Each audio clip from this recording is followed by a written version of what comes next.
보십니다. 요한복음 8장 우리 31절부터 36절 말씀을 함께 봅니다. 31절부터 36절 말씀 우리 함께 보십니다. 요한복음 8장 31절부터 36절 이제 다 같이 함께 한 목소리로 말씀 받들어 읽겠습니다. 그러므로 예수께서 자기를 믿은 유대인들에게 이르시되 너희가 내 말에 거하면 참으로 내 제자가 되고 진리를 알지니 진리가 너희를 자유케 하리라. 그들이 대답하되 우리가 아브라함의 자손이라 남의 종이 된 적이 없거늘 어찌하여 우리가 자유롭게 되리라 하느냐.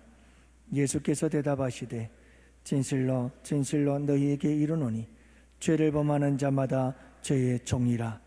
종은 영원히 집에 거하지 못하되 아들은 영원히 거하나니 그러므로 아들이 너희를 자유롭게 하면 너희가 참으로 자유로우리라. 아멘. 할렐루야. 이름으로 축복합니다. 오늘은 마지막 금요일이에요. 2025년도 마지막 금요일인데 여러분 지난 한 해를 돌아보면서 우리의 삶을 한번 돌아봤으면 좋겠어요. 한번 돌아봤으면 좋겠어요. 여러분들은 1년 동안 얼마만큼이나 믿음이 성장한 것 같아요? 네? 1년 동안 한 살을 더 먹었잖아요. 자, 근데 여러분 우리의 믿음과 우리의 신앙은 우리의 영성은 얼마만큼 자란 것 같아요? 자, 기도 생활은 얼마만큼이나 좀 더 자랐나요? 아니면 그냥 쭉 앞으로 곤두박질을 쳤나요? 아니면 여러분들 봉사생활은 어떻게 했나요? 열심히 잘하셔서 조금 더. 또 여러분 어떤 분들은 여러분 말씀생활은 어떻게 하셨나요? 작년보다는 더 아름다운 말씀의 삶을 살아내셨나요? 여러분 또 어떻게 아름다운 교제생활은 어떤가요? 이 모든 것들을 떠나서 우리는 얼마나 더 주님을 닮아가는 삶을 살았나요? 여러분 우리의 삶이 얼마나 주님을 닮아가는 모습으로 새로워지고 변화되어졌나요? 우리의 언어, 우리의 모든 삶의 모습들이 어떻게 변화되어져 가고 있는지 여러분 좀 성숙하셨어요? 제가 늘 좋아하는 이야기 있잖아요. 그 노래 가사 중에 하나 있잖아요. 우리가 나이 들어간다는 것은 늙어가는 게 아니라 익어가는 것이다. 정말 저는 그랬으면 좋겠어요. 저는 그게 기도 제목이에요. 아니 여러분 웃지 마세요. 비웃지 마세요. 무슨 유행가 가사를 가지고 그렇게 기도 제목을 삼느냐. 나는 기도 제목이에요. 진짜 기도 제목이에요. 제가 나이가 들어가면 갈수록 늙어가기만 하지 않았으면 좋겠어요. 익어갔으면 좋겠어요. 아름답게 익어갔으면 좋겠어요. 목회자로 익어갔으면 좋겠어요. 하나님의 자녀로 익어갔으면 좋겠어요. 그래서 익고 익어서 똑 떨어졌으면 좋겠어요. 잘 익어서 떨어졌으면 좋겠어요. 그렇잖아요 여러분. 잘 익어서 떨어지면 좀 일찍 떨어지면 어때요? 괜찮잖아요. 잘 익은 과일이 일찍 떨어진다면서요. 여러분 우리가 좀 성숙했으면 좋겠어요. 날마다 해가 지나가면 지나갈수록 여러분 우리가 익어가는 자들이 되기를 주님의 이름으로 축복합니다. 그래서 오늘 말씀은 그런 말씀이에요. 첫 번째 우리가 생각해 봐야 될 게 뭐냐면 나의 영적 성숙은 예수님의 간절한 바람이라는 거예요. 나의 영적 성장은 우리 예수님의 간절한 소원이라는 거예요. 여러분 그거 아세요? 우리가 영적 성장하기를 우리 주님은 굉장히 바라고 계시는 거예요. 우리 주님이 소원이에요. 그래서 오늘 말씀에도 보면 여러분 31절 말씀은 어떤 말씀과 연결이 되냐 하면 30절 말씀과 연관이 있어요. 그래서 30절 말씀을 보세요. 자, 30절 말씀 같이 함께 볼까요? 30절 말씀을 봅시다. 뭐라고 말씀하시죠? 이 말씀을 하심에 많은 사람이 믿더라. 자, 요즘 예수님께서 막 말씀을 전하니까 그 예수님의 탁월한 말씀에 감동이 되어져서 그래, 저 예수님은 분명히 뭔가가 있어 하고 예수님을 믿는 사람들이 유대인들 중에서 생겨난 거예요. 네. 자, 그리고 나서 31절을 말씀하시는 건데 31절은 뭐라고 말씀하시느냐 하면 같이 한번 봐요. 뭐라고 말씀하시죠? 함께 봅시다. 그러므로 예수께서 자기를 믿은 유대인들에게 이르시되 너희가 내 말에 거하면 참으로 내 제자가 되고. 이 말이 무슨 말이냐면 여러분, 우리 예수님께서 유대인들 중에 예수님을 믿으려고 하고 예수님을 믿는 사람들이 있는 걸 보셨어요. 근데 그 어설픈 믿음에 있지 말고 무엇하라는 거죠? 제자가 되라는 거예요.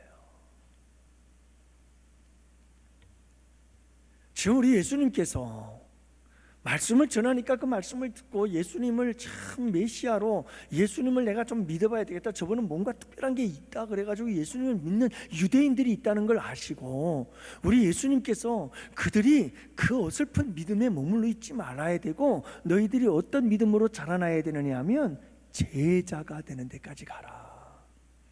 제자가 되어야 된다, 이렇게 말씀하고 계시는 거예요. 자, 그러니까 여러분, 믿음의 초보, 믿음의 어설픈 믿음의 자리, 여러분 그런 믿음의 자리에 머물러 있지 말고 우리는 더 나아가야 된다는 거예요. 더 성장해야 된다는 거예요. 우리는 영적으로 계속해서 자라나고 성숙해져서 어디까지 가야 되느냐 하면 제자까지 되라, 이렇게 말씀하고 있는 거죠. 여러분, 여기에 우리 주님의 마음이 있잖아요. 우리 마음의 바람이 뭐예요? 우리를 향한 우리 주님의 소원이 뭐예요? 무엇하라는 거죠? 자라나라, 성장해라. 그래서 여러분, 우리 예수님에 대해서 누가복음 1장 끝 52절 뭐라고 말씀합니까? 그런 말씀하거든요. 예수님의 어린 시절을 향해서 뭐라고 말해요? 우리 예수님께서 키도 잘하고 지혜도 잘하더라. 잘하는 게 중요한 거예요. 잘하는 게요, 생명은 자라나야 되는 거거든요. 생명은 자라나야 되는 거거든요.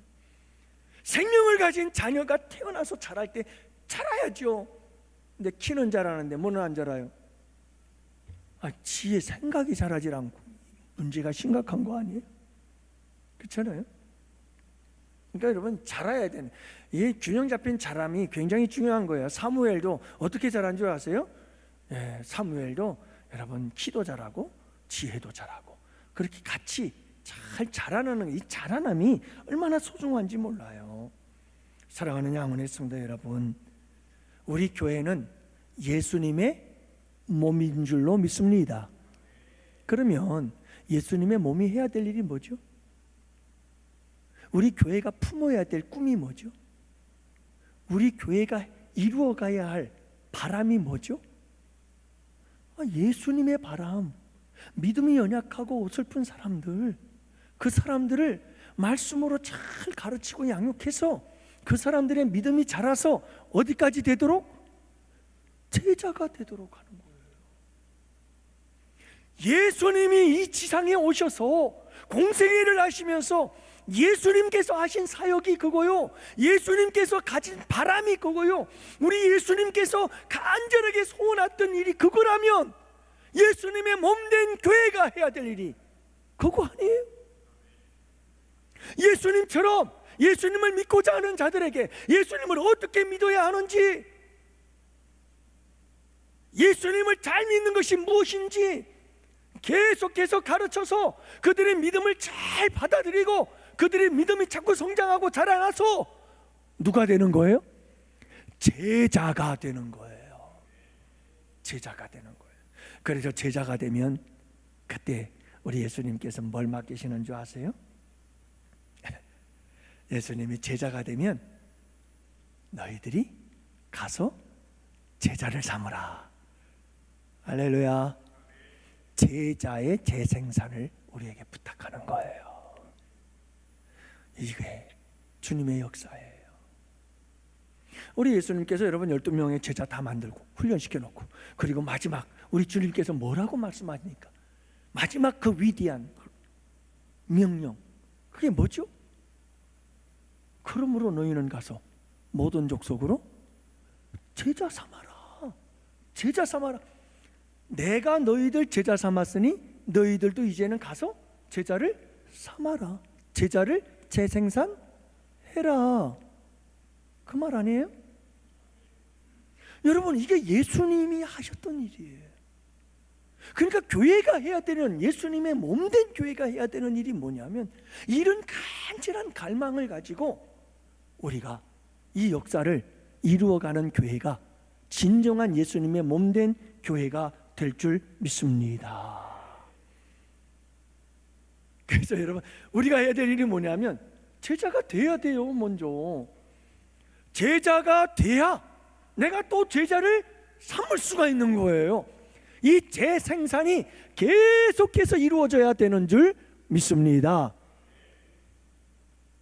우리 주님은 그렇게 해서 전 세계 땅끝까지 가서 모든 열방으로 가서 제자 삼는 역사를 이루시라고, 그게 바로 선교라는 거예요.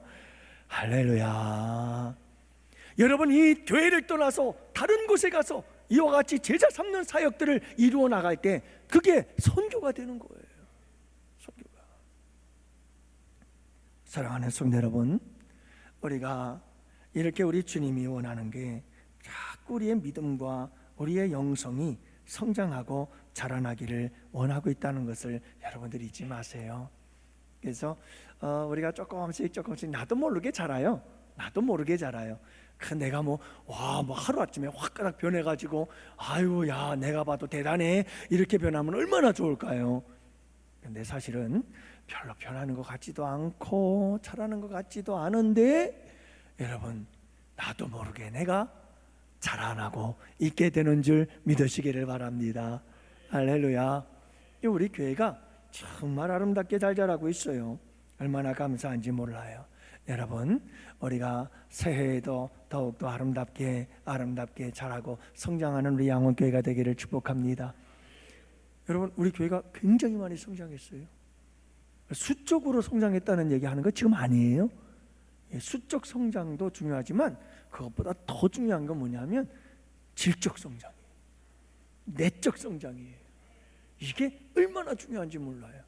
그런데요, 정말 우리 교회가 많은 성도님들이 믿음이 잘 다져지고 있어서 튼튼하게 기초 위에 세워져가는 든든한 반석 위에 세워진 집처럼 지어져 가고 있어서 얼마나 행복한지 모르겠어요. 사랑하는 성도 여러분, 오늘도 우리가 이 말씀을 되새기면서 새해에도 더 아름답게 성장 성숙해가는 복된 성도들이 되시기를 축복합니다. 그런데 문제가 있어요. 오늘 본문의 말씀에 보면 이 유대인들이 믿음이 자라지를 못해요. 왜냐하면 장애물이 있었어요. 장애물. 항상 신앙 성장에는 장애물들이 있어요. 이 장애물들을 극복해 나가지 못하면 믿음의 성장이 이루어지지를 않아요. 그래서 여러분, 항상 우리에게는 이런 신앙의 믿음의 성장에 방해가 되는 장애물들이 항상 있어요. 어떤 것들일까? 라고 하는 건데, 오늘 말씀에 보면 여러 가지가 있겠지만 오늘 본문에서 말하고 있는 것 중에 하나가 뭐냐면 자기를 너무 몰라. 자기를 몰라. 그리고 남을 자꾸 탓하려고 하는 경향이 있어요. 이게 문제예요. 이게 무슨 얘기냐 하면 이런 얘기예요. 여러분, 자꾸 우리는 나 자신을 돌아봐야 되거든요. 나가 자신을 돌아보기 전에 문제가 생기면 자꾸 다른 사람들에게 문제가 있다고 다른 문제의 책임을 떠넘기려고 하는 본능이 있어요. 그건 언제부터 시작이 되었느냐면 죄가 인간 세계에 들어올 때부터 이것은 시작이 됐어요. 그래서 여러분 잘 들으세요. 아담에게 하나님께서 하와를 만들어서 보내주었어요. 그랬더니 아담이 하와를 보고 한 말이 뭐죠? 따라하세요. 이는 내 뼈 중에 뼈요, 살 중에 살이로다. 여러분, 이와 같이 기가 막힌 사랑의 고백이 어디 있어요? 사랑의 고백이. 아니, 내 뼈 중에 뼈리요, 살 중에 살이라잖아요. 대단한 사랑의 고백 아니에요? 여러분들 부부간에 싸우고 다투고 좀 서운하다 싶으면 그냥 카톡 하나 보내세요. 여보, 당신은 내 뼈 중에 뼈요, 내 살 중에 살입니다. I love you 하고 여러분 하나 보내세요. 정말 우리에게 중요한 게 뭐냐면, 여러분 정말 부부의 첫사랑의 고백이에요. 이게 인류 최초 부부의 사랑의 고백, 의미 있지 않아요? 근데 여러분 그 고백이 어떻게 되는 줄 아세요? 딱 죄가 들어오자마자 뭐라고 하는 줄 아세요? 너 왜 선악과 따먹었니? 그랬더니 아담이 하는 말이 하나님이 주신 저 여자 때문입니다 하고 얘기를 해요. 이런 못된 남편이 어디 있어요? 하여간 남자들이 못됐어요. 저도 남편이지만 남편은 다 남의 편이야. 여러분 보세요. 뭐라고요? 하나님이 주신 저 여자 때문이라는 거예요. 자, 그러니까 여러분 딱 죄에 대해서 뭔가 책임을 묻자마자 그 책임을 전가시키는데, 첫 번째 누구에게 책임을 전가시키냐면 하나님께 전가시키는 거예요. 두 번째는 누구에게 전가시키죠? 하와에게, 남에게 전가시키는 거예요. 남에게. 나는 어떻다는 거죠? 그러면 나는 죄가 없다는 거예요. 여러분 여기 있는 최 목사도, 그리고 우리 양원교회에서 제일 경건하다고 생각되어지는 장로님도, 모든 자들에게도 다 이런 본성이 있다 없다? 있어요. 있어요. 이거 없으면 거짓말쟁이에요. 사랑하는 성도 여러분, 유대인들이 문제가 있었던 게 바로 이런 본성을 극복해내지 못한 거예요. 이 본성을 극복해내지 못했어요. 그래서 여러분 뭐라고 말씀하시는 줄 아세요? 33절 말씀에 그들이 대답하되 우리가 아브라함의 자손이라 남의 종이 된 적이 어찌하여 우리를 자유롭게 되리라 하느냐. 여러분 분명히 우리 예수님은 뭐라고 말하면 진리를 알지니 진리가 너희를 자유케 할 거다. 무슨 말이네요? 우리는 종이 된 적이 없대요. 종이 된 적이 없는데 뭔 자유케 되라고 말하는 거예요. 그 우리 예수님께서 뭐라고 말하냐면 죄를 짓는 데마다 다 죄의 종이니라. 그랬더니 무슨 말이네요? 우리는 아브라함의 자손이라는 거예요. 그러면서 되레 큰 소리 쳐요. 도대체 여러분 그 이후에도 말씀을 쭉 읽어보면 우리 예수님의 생각과 유대인들의 생각이 너무 달라서 이게 일치가 되질 않아요. 그냥 평행선을 달려가요. 그게 무슨 말이냐면, 예수님이 보는 유대인들은 이런 존재인데 유대인들 스스로 생각하는 자기들은 예수님이 말하는 존재가 절대 아닌 거예요. 자, 그러니까 유대인들은 자기들을 제대로 볼 줄 알아요, 몰라요? 자기를 못 보는 거예요. 내가 누군지를 몰라요. 여러분 주님이 보는 눈이 옳은 줄로 믿습니다. 주님이 보는 게 맞죠. 주님이 보는 게 틀림없죠. 그런데 여러분 유대인들은 자기가 누군지를 모르는 거예요. 그러면서 자기들이 자기를 제일 잘 안다고 생각하는 거예요. 이런 일들이 왜 일어날까요? 왜 이런 일이 일어날까요? 내 말이 너희 안에 거하면? 근데 내 말이 너희 안에 거해요, 안 거해요? 안 거하는 거예요. 여러분 진리가 너희를 자유케 하리라 그랬는데 그들 안에 진리가 있어요, 없어요? 아직 진리가 없어요. 그래서 이게 문제가 되는 거예요. 그래서 사랑하는 성도 여러분, 우리가 이 모든 것들을 극복해내려면, 내 자신을 바로 보려면 어떻게 해야 되느냐 하면 말씀을 봐야 돼요. 그 진리 안에 나를 비춰봐야 돼요. 하나님의 말씀은 뭐라고요? 거울이다. 그래서 하나님의 말씀에 비춰보면 누가 보인다? 내가 보인다. 내가 보인다. 우리 큐티를 하다가도 어떤 분들이 큐티를 적용할 때, 우리 큐티 훈련하시는 분들 꼭 기억하세요. 큐티를 적용할 때 다른 사람을 갖다 드러내요. 여러분 큐티는 누구에게 하는 말씀이죠? 하나님이 나에게 하시는 말씀인데 다른 사람하고는 상관이 있어요? 그 말씀이 상관없어요. 그건 상관없는 거예요. 주님은 큐티할 때 나에게 말씀하시지 다른 사람에게 말씀 안 하셔요. 네. 그런데 우리는 자꾸 다른 사람들에게 관심을 갖고 자꾸 다른 사람 생각을 하는, 나를 봐야 되는데 성경 말씀 속에서 내가 안 보이고 누가 생각이 나요? 자꾸 마누라 생각이 나고 자꾸 남편 생각이 나고, 이 말씀 남편이 들어야 되는데, 이 말씀은 우리 아내가 마누라가 들어야 되는데 자꾸 딴 사람만 생각하는 거예요. 이게 심각한 문제가 생기는 거예요. 이게 우리의 본능이에요. 우리 항상 그래요. 사랑하는 성도 여러분, 하나님의 말씀은 항상 거울이어야 되는 줄로 믿습니다. 설교를 들을 때도 자꾸 딴 사람 생각하지 마세요. 예, 자꾸 딴 생각하면 안 돼요. 저도 설교를 준비하다 보면 딴 사람 생각날까요? 안 날까요? 전 기도 많이 해요. 정말 기도 많이 합니다. 왜냐하면 이 말씀은 누구에게 하는 말씀이다? 최 목사에게 하는 말이거든요. 최 목사에게, 하나님께서. 그러니까 제가 먼저 이 말씀에 굉장히 큰 도전을 받아야 돼요. 이게 내가 도전받지 않으면 이 말씀은 힘이 없어요. 그 여러분, 하나님의 말씀을 준비할 때에도 항상 그런 마음의 자세를, 말씀을 들을 때에도 항상 그런 마음의 자세를 가지고 이 말씀은 누구의 말씀이다? 하나님의 말씀이고 나에게 주는 말씀이다 라고 하고 받아들여야지요. 이걸 여러분 다른 사람에게 주는 말씀이라고 생각하면 벌써 그 마음은 병이 든 거예요. 병이 든 거예요. 이건 누가 들어야 되는데, 이건 누구 해야 돼? 그거 여러분, 병들은 마음이 그 마음이에요.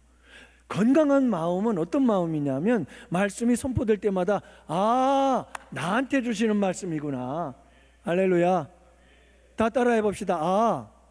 나한테 주는 말씀이네. 이게 건강한 영혼이에요. 건강한 영혼. 사랑하는 성도 여러분, 우리에게 이렇게 믿음이 자라나지 못하게 해요. 남을 탓하면요, 남에게 책임을 전가하면요, 절대로 믿음이 성장하지 않아요. 남의 잘못까지도 내가 책임질 줄 아시기를 축복합니다. 왠지 아세요? 그게 십자가예요. 십자가는 예수님이 예수님의 죄를 짊어지신 거예요? 아니에요.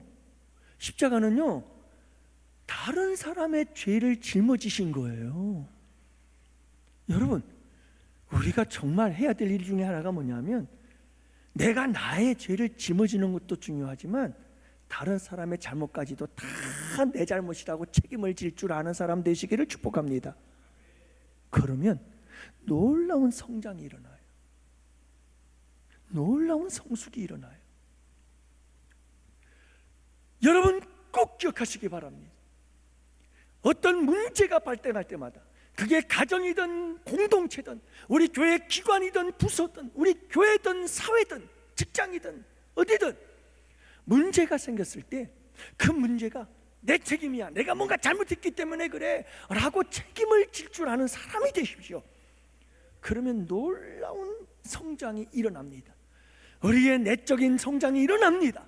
영적인 성장, 정신적인 성장이 자꾸 일어나게 되어 있습니다. 익어가는 역사가 일어나게 될 줄로 믿습니다. 왜냐하면요, 그 속에서 막 깨닫게 되고, 그 깨달음 속에서 새로워짐의 역사가 일어나고요, 회개할 때 회개의 역사가 일어나고요. 여러분, 거기에서 성장의 역사가 일어나는데, 문제가 생겼다 하면 모든 책임은 다 다른 사람 때문이네. 그런 분들은요, 1000년, 10,000년을 살아도 바뀔 것 같죠? 안 바뀌어요. 요만큼도 안 성장해요. 똑같아요. 왜냐하면 나는 잘못이 없잖아요. 난 잘못이 없잖아요. 다 누구 잘못인데요? 다 너 때문이고, 다 그들 때문이고, 다 환경 때문이고, 다 상황이 그래서 그렇고. 여러분, 절대로 성장할 수 없습니다. 성숙이 이루어질 수 없습니다. 변화가 이루어질 수 없습니다. 그런 사람을 고집불통이라고 합니다. 안 바뀝니다. 사랑하는 성도 여러분, 책임을 질 줄 아는 사람이 되세요. 그 말씀을 통해서 자꾸 나를 보세요. 자꾸 나를 보세요. 자꾸 나를 보세요. 다른 사람의 티를 보지 말고 내 눈 속에 들어있는 들보를 보실 줄 아는 사람들이 되실 수 있기를 원합니다. 내가 나를 바로 보고 내가 나를 바로 알고, 여러분, 그래서 이 장애물을 극복해 나갈 때 우리에게는 나도 모르게 쑥쑥 성장하는 역사가 일어나게 될 줄을 믿으시기를 바랍니다. 자, 이제 기도할 시간들이 가까워지고 있어요. 그러면 간단하게 말씀을 요약하죠. 제자가 되려면 어떻게 해야 될까요? 여러분, 우리가 믿음이 자꾸 성장해요. 이 장애물들을 극복하면서 우리의 믿음이, 우리의 영성이 자라나서 어디까지 가야 된다고 그랬어요? 제자까지 가야죠. 그러면 여러분, 이 제자까지 가려면 우리에게 정말 중요한 게 있어요. 그게 뭐냐면 너희가 내 말에 거하면 뭐가 된다고요? 참 제자가 되리라. 그래서 중요한 게 뭐냐면 예수님을 믿기 시작하면 그 믿기 시작한 사람이 계속해서 해야 될 게 뭐냐면 영의 양식을 먹는 거예요. 그 영의 양식을 먹고 말씀을 먹으면 말씀 안에 거하면 그러면 계속해서 믿음이 성장하고 자라나는 역사가 일어나게 될 줄을 믿으시기를 바랍니다. 그래서 여러분, 이 말씀 속에 참 놀라운 말씀이 있어요. 하나님의 말씀이, 여러분, 하나님의 말씀에 순종하면이라고 말하지 않고 오늘 말씀은 내 말이 너희 안에 거하면이라고 말해요. 원어의 의미를 보면 이렇게 이해를 해야 돼요.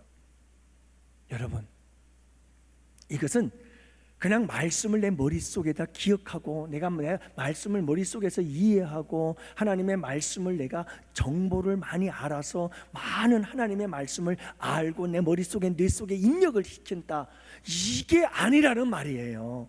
내 말이 너희 안에 거한다는 말은 이 말씀이 예수님처럼 하나의 인격체로서 내 말씀 안에 들어와서 그 말씀이 내 안에서 역사하고 내가 그 말씀 예수님과 함께 교제하듯이 이 말씀과 무엇하는 거예요? 인격적인 교제를 나누며 살아가는 것을 의미하고 있어요. 이게 말이 내 안에 거한다는 거예요. 그러니까 여러분, 이 말이라고 하는 것은 누구냐면 예수님 자체를 의미하는 거예요. 진리가 마찬가지예요. 진리도 하나님의 말씀이면서 그 말씀이면서 예수님 당신 자신이 바로 진리인 거예요.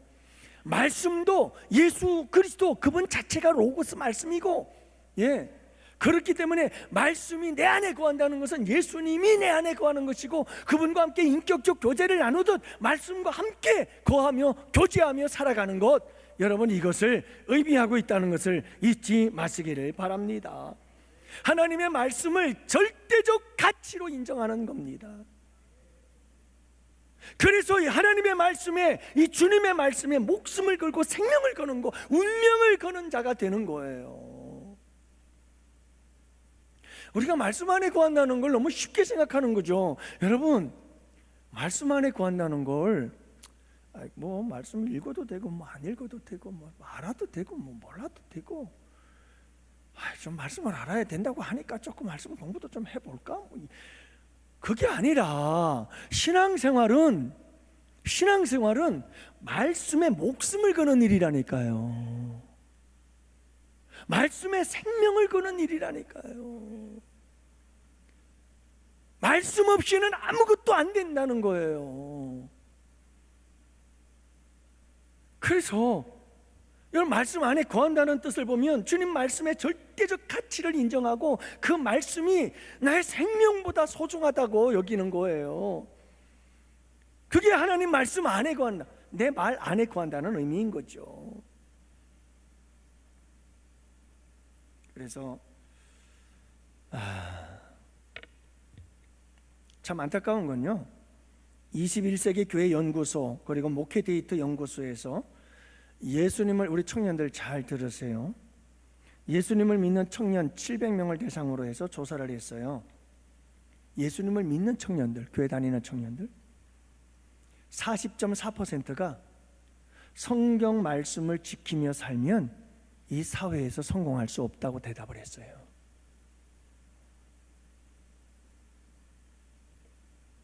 그리고 더 심각한 것은 61%의 교회 다니는 청년들이 성경 말씀을 지키며 사는 사람이 내 주위에는 거의 없다. 그렇게 얘기를 했어요. 그러니까 여러분, 예수 믿는 청년들이라고 하면서도 말씀대로 살면 절대로 성공하지 못한다, 이 생각을 갖고 있는 거예요. 다시 말하면 말씀대로 살지 않아야 성공한다는 거예요. 이거는 뭐 청년들만이 그렇겠어요? 여러분, 어른들도 이런 생각하는 성도들 너무나 많습니다. 야, 성경 말씀대로 살면 어떻게 세상 나가서 성공하냐, 다 망한다, 다 망해. 아니, 그런 생각 갖고 있는 분들 많다니까요. 여러분, 성공에 대한 이 생각이 잘못되어 있어서 그래요. 사랑하는 성도 여러분, 젊은이들이 생각하는 성공이 뭔지 아세요? 완전히 잘못되어지고 세상에 빠져버렸어요. 여러분, 성공이 뭔데요? 돈이에요. 돈 많이 버는 게 성공이고요, 권력을 차지하는 게 그게 성공이라는 거예요. 근데 예수 믿는 사람들에게 그게 성공이에요?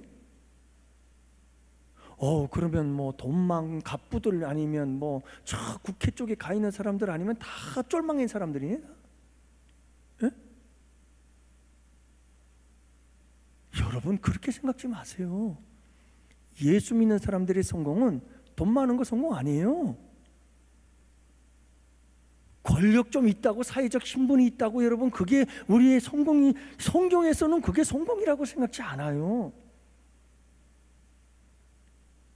사랑하는 성도 여러분, 진정한 성공은 내가 조금 가난해도 말씀대로 사는 게 성공인 줄로 믿습니다. 내가 권력을 누리지 못해도 하나님 말씀대로 살 수 있다면 그게 진정한 성공인 줄 믿습니다. 여러분, 그게 성공이에요. 그게 성공이에요. 성공의 기준이 잘못되니까 심각한 문제가 발생하는 거예요. 여러분, 돈과 하나님 중에 우리는 뭘 선택해야 되죠? 돈, 하나님, 무엇이 먼저냐? 물었을 때 여러분 어떻게 해야 돼요? 진짜예요? 송장로님 진짜입니까? 돈보다 하나님을 선택할 수 있는 여러분들이 되시기를 축복합니다. 진짜 그래야 돼요. 말로만이 아니라 실제로 그래야 돼요. 실제로.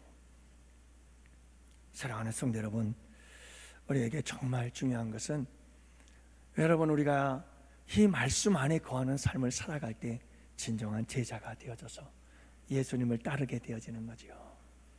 그래서 오늘 말씀 속에 보면 여러분, 우리가 말씀 안에 거한다는 것은 하나님의 말씀의 가치를 인정하고 거기에 생명을 거는 것, 이것이 우리에게 얼마나 중요한 건지 몰라요. 말씀을 정리하고 기도합시다. 새해가 다가오잖아요. 다음 주가 새해가 시작이 되네요. 자, 그런데 새해가 되면 더 우울하다는 사람들이 늘어나고 있대요. 여러분, 우리 새해 그러면 막 희망찬 새해 아니에요? 근데 새해를 맞이할 때마다 우울함을 느끼는 사람들이 더 많아지고 있대요. 그걸 가리켜서 신년 우울증이라고 그런대요. 참 별의 말들이 많이 생겨나네요. 전 좋은 말이 생겨났으면 좋겠는데 참 안 좋은 신조어들이 얼마나 많이 생겨나는지 모르겠어요. 신년 우울증은 또 뭐예요? 여러분, 한 재단법인에서 청년 5,423명을 대상으로 2023년에 설문조사를 했는데 90%에 달하는 약 5,000명의 청년들이 새해가 돌아오면 불안을 느낀다는 거예요. 몇 프로가? 90% 이상이. 새해가 되면 기쁘고 희망찬 게 아니라 불안함을 느끼는 거예요. 불안함. 왜 그러냐? 그랬더니 60%가 미래가 불확실해요. 내 미래가 불확실한 거예요. 어떻게 될지 모르는 거예요. 21%가 재정과 경제적인 어려움들이 여전히 풀려지질 않는 거예요. 그래서 새해도 새해가 아니에요. 희망이 없어요. 불안과 두려움. 12%는 과도한 업무에 시달리다 보니까 새해가 와도 그 과도한 업무 때문에, 스트레스 때문에 이게 희망찬 새해가 아니고 말할 수 없는 불안에 휩싸여 있는 거예요. 그 외에도 대인관계, 그리고 건강 문제, 주거 문제, 이런 것들이 이어서, 여러분, 이렇게 불안한 시대, 예측 불허의 시대, 캄캄하고 어두운 시대에 우리가 해야 될 일이 뭘까? 여러분, 주님 말씀 안에 거하시기를 축복합니다. 하나님 말씀 안에 거하세요. 하나님 말씀 안에 거하시면 우리 주님께서 그 말씀을 통해서 우리를 위로하시고 격려하시고 우리를 붙잡아 주시고 우리를 하여금 승리케 하시고 그 모든 불안들이 떠나가게 하시고, 여러분, 새해를 새해답게 희망 가운데 맞이할 수 있도록 도와주실 줄 믿습니다.